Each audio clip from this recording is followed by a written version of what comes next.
நம்ம இந்த டேவை இன்னும் கொஞ்சம் ஜாலியாக்கிறதுக்காக பியூட்டிஃபுல் கெஸ்ட்டோட தான் வந்திருக்கேன். இவரை பற்றி சொல்லணும்னா எல்லா ரேடியோ ஆகட்டும் எல்லா மியூசிக் சிஸ்டம்லேயும் இவரோட வாய்ஸ் வந்து கேட்டுகிட்டே இருக்கும். It's none other than mister Velmurugan. Welcome to the show sir. வணக்கம். வணக்கம். என்ன படங்கள் நம்ம போயிட்டுருக்கு? ரிலீஸ் ஆனது செம்பி படம், சகுந்தலாவின் காதலன். ஆனால் எல்லாருக்குமே இந்த கேள்வி உங்ககிட்ட ஆல்ரெடி கேட்டிருப்பாங்க. Why you choose this genre? இந்த மாதிரி கிராமிய பாடல்கள் தான் வேல்முருகன் வந்து சூஸ் பண்ணுறாரு, அதை தான் அதிகமாக பாடுறாரு. அதுக்கான காரணம் என்னென்ன? என் குரல் அவ்வளோதான் வரும், அதுக்கு அதான் வேற என்ன, நம்ம குரல் என்ன வருதோ அதானே பாட முடியும். ஓகே. ஆனால் இப்போ இந்த பாடகர் ஆகணும் அப்படின்ற இன்டென்ஸ் எப்போ உங்களுக்கு வந்தது? சின்ன வயசில் நம்ம ஏதாவது கேட்போம் இல்லையா, இப்போ நம்ம திரும்ப அது கூட முணுமுணுக்கிறது அப்படி உருவானது தான். எனக்கு சின்ன வயசுலேருந்து நிறைய ஸ்கூல்ஸ் காம்படிஷன்ஸ், காலேஜ் காம்படிஷன்ஸ் அதெல்லாம் பார்ட்டிசிபேட் பண்ணது உண்டு. ஸ்கூலில் பாடுறது அங்கேருந்து தானே அந்த இன்ட்ரெஸ்டே வரும். ஓகே. வேறு எங்கேயாவது பாடும்போது நமக்கு பசங்க தானே ஸ்கூலில் எல்லாருமே என்கரேஜ் பண்ணுவாங்க, காலேஜில் இருந்து நிறையா. நான் கோயம்புத்தூரில் படிக்கும்போது சரி, இங்கே ஊரில் இருக்கும்போது சரி, பசங்களோட ஜாலியாக பாடி அப்படி தான் இன்ட்ரெஸ்ட் வரும். ஓகே. ஸோ பீப்புள் எல்லாருக்குமே வந்து சாரை சிங்கராக தெரியும், ஆக்டராக தெரியும், பட் கின்னஸ் ரெக்கார்டு ஹோல்டர் இல்லைங்களா நீங்கள்? ஆமாம். வேர்ல்டு கின்னஸ் ரெக்கார்ட் பண்ணியிருக்கேன். அது எதுலண்ணா மக்களுக்கு? நாட்டுப்புற கலையில் வந்து வேர்ல்டு ரெக்கார்ட் பண்ணிட்டு உலக கின்னஸ் சாதனை. அது வந்து எப்படின்னாக்கா ஒரு கிட்டத்தட்ட ஒரு 5000 நாட்டுப்புற கலைகள் வச்சு ஒயிலாட்டம் ப்ளஸ் வந்து இந்த மாதிரி எல்லாம் வச்சு பண்ணாங்க. ஆனால் அது ஆர்கனைஸ் பண்ணதுக்கு இப்போ ஒரு சின்ன ஒரு ஷூட் ஆர்கனைஸ் பண்ணதுக்கே ரொம்ப கஷ்டமாக தானே இருக்குது. எப்படி நான் அந்த அவ்வளோ பீப்புள் வச்சு ஆர்கனைஸ் பண்ணி அதை ஒரு ரெக்கார்டாக பண்ணணுன்ற ஒரு இன்டென்ஸ் எப்படி நான் உங்களுக்கு உருவாச்சு? அப்படியே நடந்தது. அது நம்ம முயற்சி தான், முயற்சி பண்ணது அது சரியாகவே நடந்தது.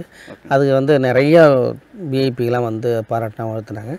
நிறைய ஸ்கூல்லேருந்து ஸ்டூடெண்ட்ஸ்லாம் வந்து கலந்துக்கிட்டாங்க. நிறைய நாட்டுப்புற கலைஞர்கள் வந்து. வேல்முருகன் சார் வந்து நிறைய பாடல்கள் பாடியிருக்கார். எல்லாமே ஒரு ட்ரேட்மார்க் அப்படின்னே சொல்லலாம். அது ஒத்த சொல்லல் ஆகட்டும், இல்லை இப்போ கத்தரி பூவழகி ஆகட்டும், இல்லாட்டி வந்து எல்லா பாடலுமே உங்களுக்கு வந்து பேர் சொல்கிற பாடல்கள் தானே. உங்களுக்கு பர்சனலாக ரொம்ப கனெக்டான பாடல் நீங்கள் பாடுனது எதுன்னு? அப்படின்னு சொல்ல முடியாது, எல்லா பாடலுமே. ஏன்னா நம்ம இப்போ சுப்பிரமணியபுரத்தில் மதுரை குழுங்க அந்த பாட்டு முத பாடினதுனால தான் அந்த சினிமாவிலே அப்புறம் பாடுறதுக்கு நிறைய வாய்ப்பு வந்தது. இப்போ அது பாடலை அப்படின்னாக்கா கண்டிப்பாக வாய்ப்பு வராது இல்லையா எதுவுமே. அதனால் எல்லாம் அப்புறம் அப்புறம் அடுத்தது ஒரு ஹிட்டு வேணும்ல. அப்புறம் ஆடு கடை மச்சான், அந்தமாரி ஒருத்த சொல்ல வேணாம் மச்சான், அம்பளைங்க பொம்பளைங்க, இந்த மாதிரி ஒவ்வொரு பாடல்களுமே அது வந்து ஒவ்வொரு தடவை நமக்கு கிடைக்கிற ஒரு பெரிய இதுதான். அதனால் எல்லாமே நமக்கு கனெக்டிங் தான். சசிகுமார் அண்ணனுக்கும் உங்களுக்கும் உள்ள அந்த அண்டர்ஸ்டாண்டிங்னா, ஏன்னா அவர் படம்னாலே அதில் ஒரு ஹிட் சாங் இருக்குன்னா கண்டிப்பாக அந்த சாங் வந்து திரு வேல்முருகன் தான் பாடியிருப்பார். ஸோ அந்த பாண்டு, அந்த லவ்க்கு எப்படின்னு அது ஃபார்ம் ஆயிடுச்சு? அது இயற்கையாகவே நடந்தது தான். சார் ஜேம்ஸ் சார் மூலமாக தொலைக்காட்சியில் பார்த்துட்டு அப்படி தான் கூப்பிட்டாங்க. நம்ம தொலைக்காட்சியில் கூட பஞ்சதந்திரம்னு ஒரு ஷோ போச்சு. அதில் அந்த ஜிஎஸ் பிரதீப்ங்கிறவர் தான் மற்ற அந்த தொலைக்காட்சியிலையும் அந்த நிகழ்ச்சி பண்ணவர். அவர் தான் பஞ்சதந்திரம்னு நம்ம மெகா டிவியில் அப்போ பண்ணார். அப்போ அந்த நிகழ்ச்சியில் கூட நான் பாடியிருப்பேன். அதில் நான் கலந்து பாடி இது பண்ணியிருப்பேன். அது ரொம்ப ரொம்ப ரொம்ப அது வேறு. இப்போ நடுவில் கூட நிறைய இதெல்லாம் வந்தது, வேல்முருகன் இது அப்படின்னு சொல்லிட்டு. அதனால் சில நேரத்தில் அது சில அமையத்தான் நம்மளாக முயற்சி பண்ணுறது. அப்படி முயற்சி பண்ணும்போது நமக்கு கிடைக்கிற வாய்ப்பை வச்சு அதை பயன்படுத்தி அப்படியே வர்றது தான். அப்படி தான் ஜேம்ஸ் சார் வந்து அவருடைய நிகழ்ச்சியை பார்த்துட்டு தான் எனக்கு கூப்பிட்டாரு. அதுக்கப்புறம் சசி சார்கிட்ட போட்டு காட்டும்போது பண்ணார். அப்புறம் அவருக்கு படத்தில் நாடோடிகள், கிடாரி, சுப்பிரமணியபுரம் இன்னும் ஒரு படம், சுப்பிரமணியபுரம், போராளி, கிடாரி, நாடோடிகள், இது எல்லாம் அவங்க. ஆனால் நீங்கள் பாடின பாடல் ஒத்த சொல்லல அந்த படம் வந்து தேசிய விருதெல்லாம் வாங்கிச்சு. அப்போ எப்படின்னு உங்களுக்கு ஃபீல் ஆச்சு? சந்தோஷம்தான். ஏன்னா நம்ம பாடின படத்தை தாண்டி அந்த தேசிய விருது வாங்குகிற படத்தில் நம்ம பாடியிருக்கிறோமே அப்படிங்கிற ஒரு சின்ன ஒரு மகிழ்ச்சி தான், ஒரு சந்தோஷம் தான். அதுக்கு வந்து கண்டிப்பாக வந்து ஜிவி சாருக்கு பெரிய நன்றி சொல்லணும். அதே நேரத்தில் இயக்குனர் வெற்றிமாறன் சாருக்கு நன்றி சொல்லணும். நடித்த தனுஷ் சாருக்கு நன்றி சொல்லணும். அது ஏன்னா இவங்க எல்லாமே அதை ஏற்றுக்கணும் இல்லையா. நம்ம குரலை வந்து இந்த படத்தில் வைக்கிறதுக்கு ப்ரொடியூசரையும் ஏற்றுக்கணும், டைரக்டரையும் ஏற்றுக்கணும், ஹீரோவும் ஏற்றுக்கணும், மியூசிக் டைரக்டரையும் ஏற்றுக்கணும். இதெல்லாம் ஏற்றுக்கிட்ட பிறகு தான் அந்த குரல் வெளில வரணும். இப்போ அவங்களுக்கு தான் நம்ம நன்றி சொல்லணும். தேசிய விருது வாங்கின படத்தில் நம்ம பாடுறதுக்கு ஒரு வாய்ப்பு கிடைச்சிது, பெரிய மகிழ்ச்சி. ஓகேண்ணே. ஜிவி சாரோட மியூசிக்கில் பாடிட்டீங்க, அவரோட படத்திலே ஒரு முக்கியமான பாடல் நீங்கள் பாடியிருக்கீங்க இல்லைங்களா? ஸோ ஜிவி சாருக்கும் வேல்முருகனுக்கும் உள்ளான அந்த அண்டர்ஸ்டாண்டிங் அண்ட் நீங்கள் நிறைய மியூசிக் டைரக்டராக ஒர்க் பண்ணியிருக்கீங்கண்ணா. ஆனால் ஜிவி சார் பாடல்னாலே உங்களுக்கு அது மேசிவ் ஹிட்டாக அமையுது. அது எப்படின்னு அந்த மேஜிக் என்னென்ன உங்கள் காம்போக்குள்ளே? அப்படி இல்லை, அவர் என்னன்னாக்கா சார் வந்து இந்த பாட்டு ஃபோக்கு அப்படின்னாக்கா சரி வேல்முருகனுக்கு ட்ரை பண்ணலாம் அப்படின்னு சொல்லி தான் இது பண்ணுறது. அதுவும் அவங்க டைரக்டருங்களும் கேட்கணும். சாராக வந்து ரொம்ப புகுத்த மாட்டார். அப்படியே இருந்தால் கூட அது இந்த பாட்டு வேல்முருகன் பாடினா நல்லா இருக்கும்னா அவருக்கு ஒரு ஐடியா வரும். இந்த ஸ்கேலு, இந்த பிச்சு, இது இந்த பிச்சில் பாடும்போது அந்த குரலுக்கு கரெக்டாக அமையும் அப்படிங்கிற மாதிரி அவர் ஒரு ஏதாவது ஒரு பண்ணி அப்படி தான் கொடுப்பாரு. அதில் அமைஞ்சது தான் பாடல்கள். இந்த ஒத்த சொல்லலாகட்டும், கத்தரி பூ அழகி ஆகட்டும், 2 பாட்டும் கருப்பு நிறகையும் அவர் தான், கருப்பு நிறத்தில் சண்டாலியும் அவர் தான், சண்டாலியும் அவர் தான். ஸோ இந்த மாதிரி நான் எஸ்பெஷலி தனுஷ் சார் உங்கள் காம்போவில் சொன்னேன். எல்லா பாடலுமே இன்னமும் நம்ம செங்கல்பட்டு அப்படி தாண்டி பஸ்ஸில் ஏறினாலே உங்கள் குரல் தான் ஒழிச்சிட்டு இருக்கு. இப்போ நீங்கள் தனியாக எங்கேயாச்சும் பயணிக்கும் போது உங்கள் பாடல்கள் ஒழிக்கும்போது அது நீங்கள் தான் பாடினீங்கன்னு தெரியாமல் நிறைய பேர் அதை ரசிப்பாங்கண்ணே பப்ளிக் பிளேசஸில். அதெல்லாம் பார்க்கும்போது ஆஸ் அ சிங்கராக அந்த பாடல் பாடினவராக வேல்முருகன் அவர்களுக்கு என்ன மாதிரியான ரியாக்ஷன்ஸ் உள்ள நடக்கும்? ஒன்றும் இல்லை, இந்த மாதிரி நிறையா கிட்டு கொடுக்கணும், இன்னும் மக்கள் கேட்கணும், இதோட நின்றுடக்கூடாது. இது அடுத்த பாட்டு ஹிட் வந்துருச்சுன்னா அதுதானே கேட்பாங்க.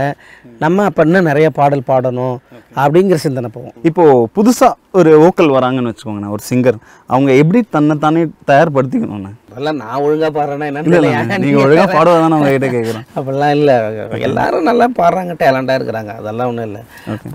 இப்போல்லாம் யாருக்கும் அந்த அறிவுரை சொல்லி இந்த புத்திமதி சொல்லிலாம் பண்ணுற அளவுக்குலாம் இங்கே யாரும் சாதாரணமாக இல்லை. அவங்க வேறு லெவலில்.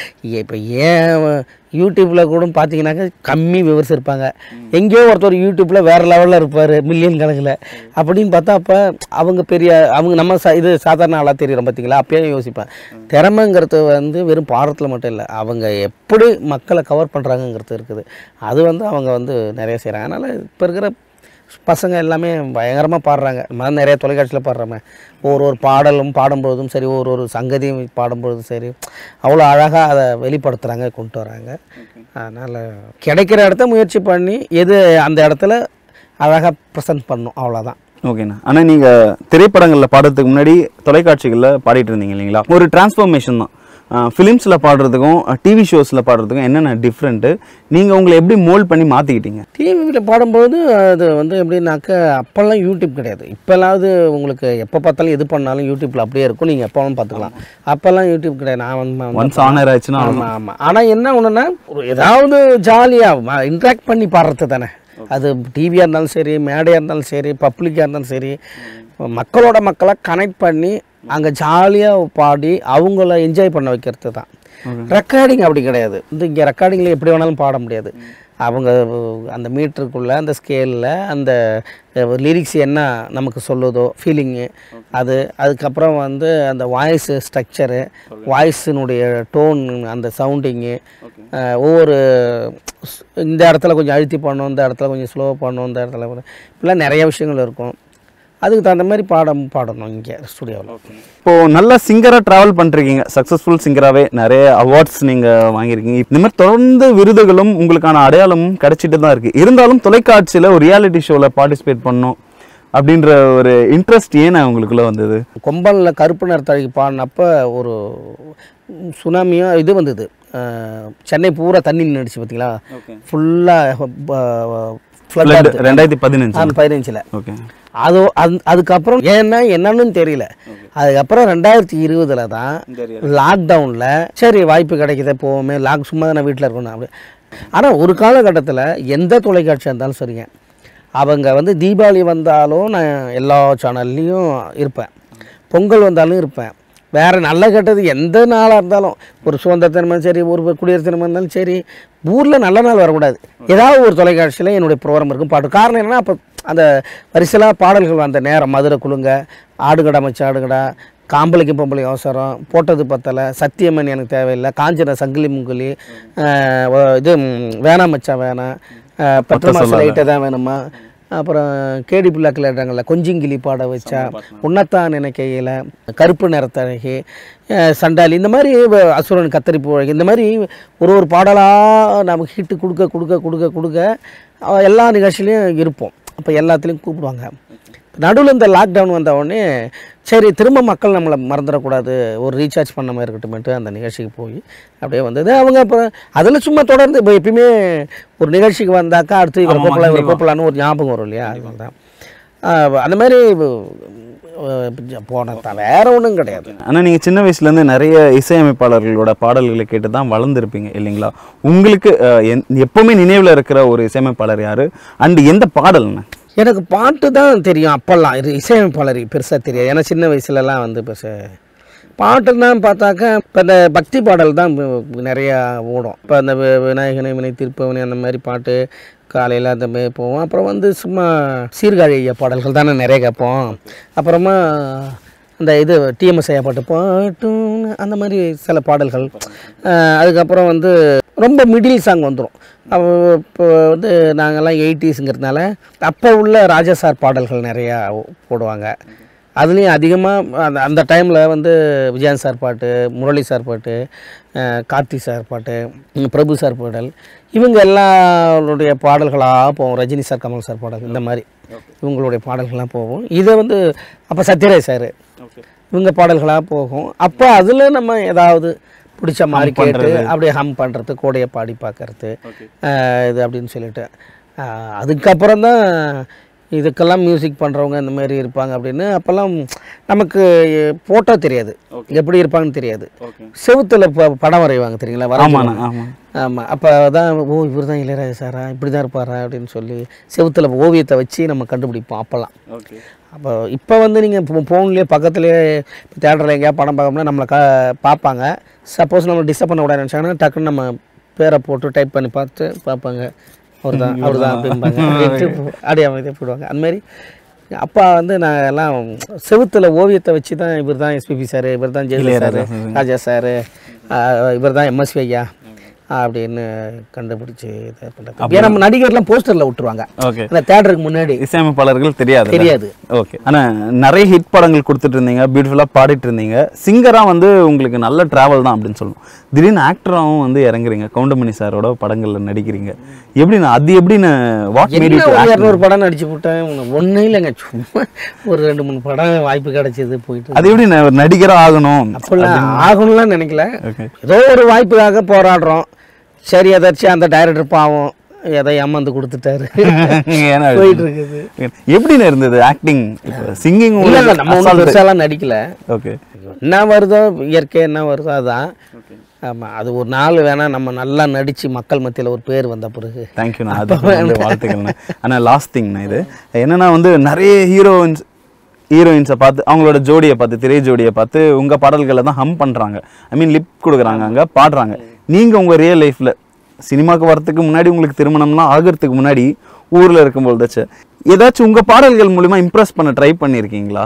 யார் உங்கள் க்ரஷ்ன்னு வச்சுக்கலாம். அப்போல்லாம் என்னன்னே எனக்கு தெரியாது. ஓகே. லவ்னா என்னன்னே தெரியாது. ஆக்சுவலாக எங்களுடைய கல்யாணம் வந்து ஒருத்தவங்களுடைய நட்பு ரீதியாக கிடையாது பண்ண கல்யாணம். லவ் அந்த மாதிரி வெளில போயிட்டு வெளில எங்கேயா சுற்றுறது போகிறது வருது அந்த மாதிரிலாம் எங்களுக்கு எதுவுமே தெரியாது. அப்போ என்னவோ ஒருத்தவங்க பார்த்தோம், பேசணும், அவ்வளோதான், மேரேஜ் ஆகிடுச்சு. மற்றபடி ஒன்றும் இல்லை. இந்த மாதிரி யாரையாவது பார்த்து பாடணும் அப்படின்னு நினச்சது வந்து அதுக்கு என்னன்னு தெரியல, அது க்ரஷ் அப்படின்றத இல்லை, அந்த பாட்டு மேலே இருந்த க்ரஷில் வேணால் பாடியிருப்போம். இப்போ ஏதாவது ஒரு சாங், இப்போ கோடி அருவி கொட்டுதே அடிய மேலே, அந்த மாதிரி ஏதாவது வருது சாங்கு, ஒரு மெலடி சாங்காக கேட்கணும், நம்ம பாடி பார்க்கணும் நம்ம குரலில் அப்படின்னா அப்படி பாடுறது, அந்த பாட்டு மேலே இருக்கிற க்ரஷில் பாடுறது தான். ஆனால் இப்போது நீங்கள் சொன்ன மாதிரி உங்களோட ட்ரேட்மார்க்கில் ஃபஸ்ட் வந்து ஆடுங்கடா, மதுரை குலுங்கண்ணா, அது ஒரு 2 வரி, ஏன்னா ஹை பிச்சில்னா அது ஒரு 2 லைன்ஸ்.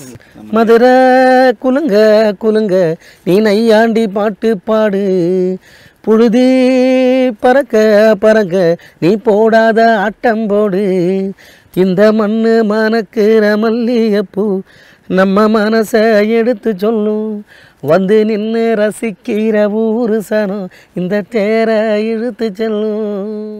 ஆனால் இப்போது பொங்கல்ண்ணா, இப்போ கிராமங்களில் பொங்கல் எப்படின்னா செலிப்ரேட் பண்ணுவாங்க? நீங்கள் சிங்கராகிறதுனால ஷோஸ் அப்படின்னு போயிடுவீங்க, இருந்தாலும் ஒரு காலகட்டத்தில் வீட்டில் தான் இருப்பீங்களே.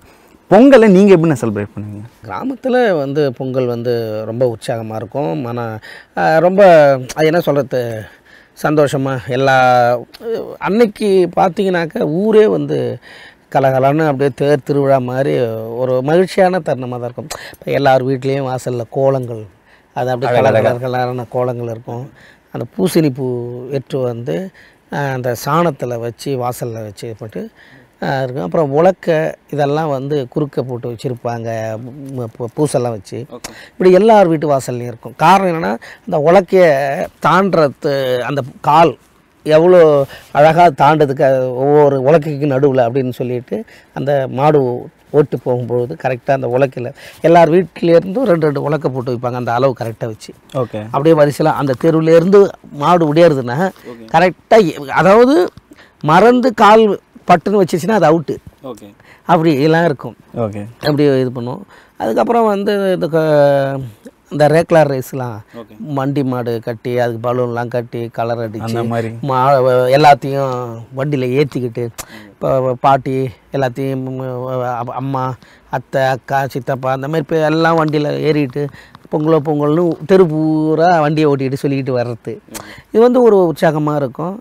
அதே நேரத்தில் பெண்கள்லாம் வந்து அந்த சாமந்தி பூ மறிக்கொழு ஒரு ஊர் பூரா மறிக்கொழுந்து வாட வரும் பாருங்க, என்ன செண்டு அது ஒன்றாவது அந்த மாதிரி மறிக்கொழுந்து வச்சு அந்த சாமந்தி பூவை அதுலேயும் வந்து 2 நாளைக்கு முன்னாடியே அந்த கூடையில் வாங்கி வச்சு அதை அப்படியே ஒவ்வொருத்தவங்களுக்கா சடை பின்னுவாங்க, ஒரு பூவாக வச்சு அழகாக பின்னி பாவாடை தாவணியோட இந்த ரெட்டை சடை போட்டு இல்லைன்னா ஒத்த சடையில் போட்டு எல்லாம் பண்ணி கும்மி அடித்து குலவை போட்டு பொங்கலை வச்சு இறைவனுக்கு வந்து படைப்பாங்க. விவசாயி எல்லா கிரிசியெல்லாம் நெல்லுகள்லாம் எடுத்து வந்து தானியங்கள்லாம் எடுத்து வந்து வச்சு படைப்பாங்க. பகிர்ந்து, அதாவது இந்த தாளம்பாங்க அந்த காய்கறிகள், எல்லா வகையான காய்கறிகள், அதை பூசணிக்காய், முருங்கைக்காய், வெண்டைக்காய், அவரைக்காய், பீட்ரூட், முள்ளங்கி எல்லாமே தாளம்பாங்க, தாள காய்கறிகள்பாங்க. இது எல்லாத்தையும் வச்சு ஒரு காரக்குழம்பு மாதிரி வச்சு ஒரு வெண்பொங்கல் வச்சு அதில் வச்சு சாப்பிடுவாங்க. அப்புறம் சர்க்கரை பொங்கல் வச்சு பண்ணுவாங்க. அப்புறம் ஒவ்வொரு நாளைக்கும் ஒவ்வொரு இதுங்கும்போது இப்போ சில நேரத்தில் கறி குழம்புலாம் வச்சு அந்த காணும் பொங்கல் அன்னைக்கு மதியான நேரத்தில் சேர்த்து அப்புறம் பசங்கள்லாம் கபடி அது இதுன்னு விளையாட போகிறது, விளையாட்டு போட்டிகள் நடக்கும். அந்த ஊசி நூல் கூக்கிறது, இந்த சாக்கில் ஓடுறது, சுழ சைக்கிள், கம்பு சுற்றுறது, சிலம்பம் சுற்றுறது, பானை உடைக்கிறது, மரத்தில் வழுக்கு மரம் ஏறுறது, இப்படி பல்வேறு விளையாட்டுகளோட பல்வேறு உறவுகளோட கலந்து உறவாடி எல்லா நமக்கு இறைவனுக்கு நன்றி சொல்கிற விதமாக அந்த பொங்கலை கொண்டாடுற விதம் வந்து சின்ன வயசில் அவ்வளோ அழகாக இருக்கும், ரொம்ப ஹாப்பியாகவும் இருக்கும். அதாவது மக்களுடைய அந்த சந்தோஷமான அந்த நாளை வந்து அது பார்க்கும்பொழுது அப்படி இருக்கும். ஒவ்வொரு காலமும் இதில் பெரியவங்கள்ட்ட காணும் பொங்கல் அன்றைக்கெலாம் ஆசீர்வாதம் வாங்கி அவங்க கொடுக்குற ஆசீர்வாதம், அதான் காலில் விழுந்துட்டாவே பைசா கொடுக்கணும். ஆமாம், அதனால் பெரியவங்கள்ட்ட போய் ஆசீர்வாதம் வாங்க தேவை வருவாங்க, எல்லாம் காசு கொடுப்பாங்க, அதுக்காக சில்லறெல்லாம் மாற்றி வைப்பாங்க. இவ்வளோக்கு இப்போ இது எல்லாமே உறவுகளினுடைய வெளிப்பாடு தான். நம்மளுடைய விவசாயிகளுக்கு நன்றி சொல்கிற விதமாக அவர்களுடைய வாழ்வாதாரத்தை மேம்படுத்துறதுக்காக இந்த பொங்கலை வந்து ஒவ்வொரு நாளையும் கொண்டாடுறது. இப்போ நம்ம வந்து எப்படின்னாக்க ஜனவரி 1ஆம் தேதியிலேருந்து கொண்டாடுறதுனாலாம் எப்படின்னா ஒரு நாள் ஸ்கூலில் இருக்கும், ஒரு நாள் தொலைக்காட்சியில் இருக்கும், ஒரு நாள் ஏதாவது ஊரில் இருக்கும், சில வெளிநாட்டில் இருக்கும். கடைசியில் பொங்கல் அன்றைக்கி நான் இருக்க மாட்டேன், ஊராக சுற்றிட்டு இருப்போம். அதான் சொல்லுவாங்க, நீங்கள் சிங்கராக ஆனதுனால இங்கே வீட்டில் பொங்கல் கொண்டாடுறதுக்கு உங்கள் டைம் கிடைக்க மாட்டேங்குது, நாங்கள் மட்டும் தனியாக எல்லா ஃபெஸ்டிவல் டைம்லேயும் கொண்டாடிட்டு இருக்கோம் அப்படின்னு சொல்லுவாங்க. இருந்தாலும் மக்கள் சந்தோஷம், ஒரு மக்கள் கலைஞர், மக்கள் பிரதிநிதியாக நம்ம வந்து மக்களோட மக்களாக வாழ்ந்துகிட்டு இருக்கோம். அப்படிங்கிறதுனால இது எத்தனை காலத்துக்கோ அத்தனை காலம் வரைக்கும் இந்த இசையோடு இசை பொங்கலை கொண்டாடணும். சூப்பர்ண்ணா, தேங்க்யூ ஸோ மச்ண்ணா. நான் ஆல்ரெடி ஒரு பாடல் பாடிட்டீங்க, இப்போ நிறைவாக வந்து உங்களுக்கு நீங்கள் பாடுனதுலேயே ஃபேவரட்டான பாடல் எதுவோ பொங்கல் பற்றி ஒன்று பாடு. ஓகேண்ணா, சூப்பர். தெற்கு தேச சீமையில் தென்கிழக்கு பூமியில் 3 போக நெல் விளையும் எங்க முத்தான தேசத்தில் எல்லோரும் சொந்தமுங்க, இங்க எல்லா நாளும் சந்தோஷங்க, அட வெள்ளந்திய வாழுமக்க, இங்க மனசு வெள்ள மல்லிகங்க, நம்ம மனசு வெள்ள மல்லிகங்க, அதுக்கு தசை சீமையில் தென்கிழக்கு பூமியில் 3 போக நெல் விளையும் எங்கள் முத்தான தேசத்தில் அட எல்லாரும் சொந்தமுங்க அட எல்லா நாளும் சந்தோஷங்க இங்கே வெள்ளந்தியா வாழும் மக்க மனசு தானே மல்லிகங்க ஏர்களப்ப தோல் சுமந்து எட்டி நடக்கும் விவசாயி உதய சூரிய முளைக்கும் முன்னே உழுறாம்பாரு தான் நிலத்தை அவன் தினமும் உழுது காத்துடுறா இந்த தேசத்தோட தலையெழுத்த பொங்கலோ பொங்கல் மெகா டிவிக்கும் உங்களுக்கு நன்றிண்ணா. உங்கள் பிஸி டைமில் உங்கள் டைம் கொடுத்ததுக்கு நன்றி. தேங்க்யூ. மெகா டிவி நேயர்கள் அனைவருக்கும் இனிய பொங்கல் நல்வாழ்த்துக்கள். எல்லாரும் சந்தோஷமாக பொங்கலை கொண்டாடுங்க. விவசாயத்தை போற்றுவோம். எப்பொழுதும் சந்தோஷமாக மகிழ்ச்சியாக இருப்போம். நன்றி, வணக்கம். இன்னைக்கு எபிசோட் பார்த்து ரொம்ப என்ஜாய் பண்ணிருப்பீங்கன்னு நினைக்கிறேன். இன்னைக்கு செம்ம இன்ட்ரெஸ்ட்